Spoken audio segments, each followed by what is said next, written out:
Georges Eddy reprend du service en France ce jeudi 19 janvier 2023.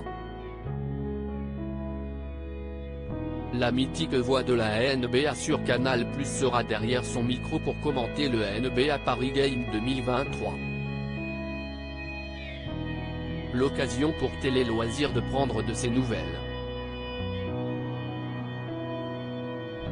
Certaines personnes sont identifiables uniquement au son de leur voix. Georges Eddy fait partie de cette catégorie. Après avoir eu un documentaire consacré à sa vie, le mythique commentateur et précurseur de la NBA en France revient sur Canal+ ce jeudi 19 janvier 2023. La chaîne cryptée l'a naturellement choisi pour apporter ses lumières et ses expressions bien trouvées au NBA Paris Game opposant Détroit aux Chicago Bulls. Une évidence tant le plus français des Américains a cultivé sa légende pendant ses 38 années de service à Canal+. Pour ce grand retour devant le public français, Télé Loisirs l'a interrogé sur sa carrière. Tout le monde connaît ma fidélité à Canal+ Télé Loisirs, pour quelle raison un match NBA se déroule à Paris ? Georges Eddy, depuis une trentaine d'années, la NBA organise des matchs en dehors des États-Unis. L'objectif est de promouvoir le produit. CEST aussi pour ça qu'ils ont organisé une retransmission en clair sur Canal+. Ils veulent toucher un maximum de public. Avez-vous directement accepté de revenir sur Canal+ pour cette occasion ? C'était l'occasion pour les Français de pouvoir me revoir. J'exerce toujours, comme depuis 2015, pour Canal+ en Afrique. Je commente la NBA pour un continent qui compte 25 pays francophones et 6 millions d'abonnés. D'où vous est venue cette passion pour le basket ? La première fois que j'ai vu du basket, c'était chez mes voisins vers 6 ans. Je regardais les Harlem Globetrotters. Après, je me rendais chez eux pour regarder la NBA le dimanche. Je suis ensuite devenu joueur et j'ai découvert que j'avais un don pour le shoot. J'ai passé des heures et des heures sur les terrains. J'ai aussi été joueur en professionnel à Bagnolet notamment. Comment avez-vous vécu le fait que Canal+ France perde les droits de la NBA en 2012 ? C'était un retentissement incroyable, bien sûr. Nous étions tellement déçus. De nombreux responsables ont estimé que de ne pas s'être alignés avait été une erreur. En 2022, nous avons aussi perdu les matchs de l'équipe de France, diffusés aujourd'hui, eux aussi, sur beIN Sport, note de la rédaction. Aviez-vous été approché par beIN Sport ? Au début, la chaîne m'a proposé de les rejoindre.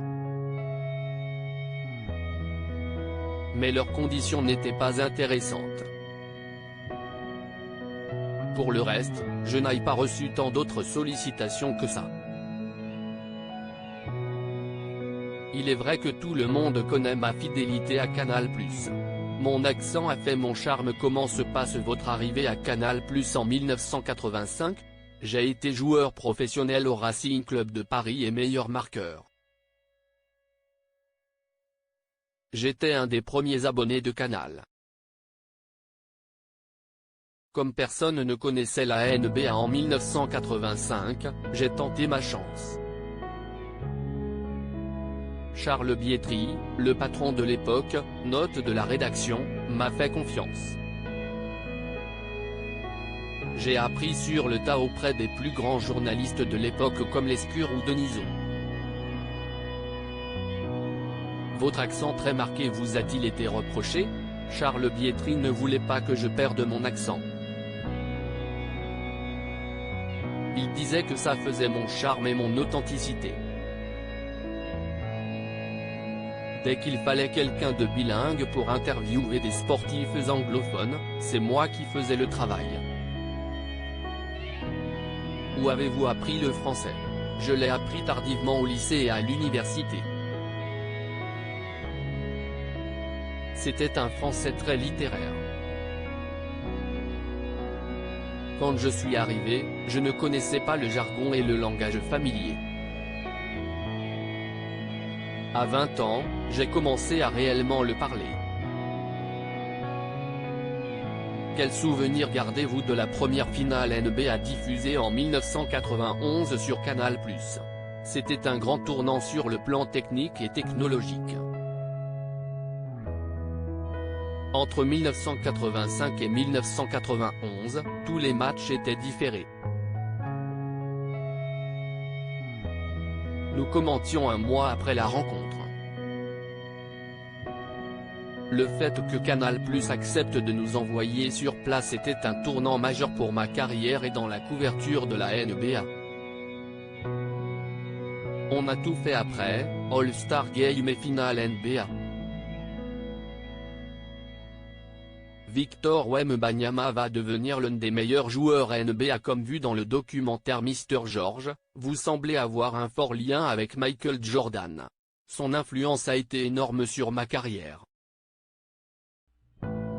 Quand nous avons commencé en 1985, c'était sa première saison de joueur.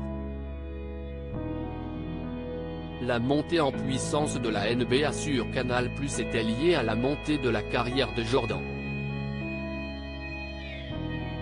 En 1997, il vient sur le plateau de Nulle part ailleurs où j'étais co-intervieweur et où on a fait notre plus belle audience de l'année. Nous avons surfé sur lui, en lui suivant lors de chaque finale NBA. Quand il a pris sa retraite, on a enchaîné avec l'époque Parker. Et vous vous étiez disputé avec Tony Parker. La France s'était plantée en 2007 au championnat d'Europe en Espagne. Nous avions très logiquement critiqué le manque de sérieux des Français dans les matchs de classement. Il était venu en plateau et j'avais tenu ce même discours.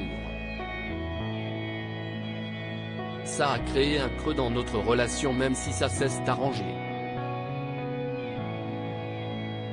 Je ne peux qu'avoir du respect pour lui. Que pensez-vous de Victor Wembanyama, le nouveau prodige français? Il va probablement devenir l'un des meilleurs joueurs NBA très rapidement si sa santé suit.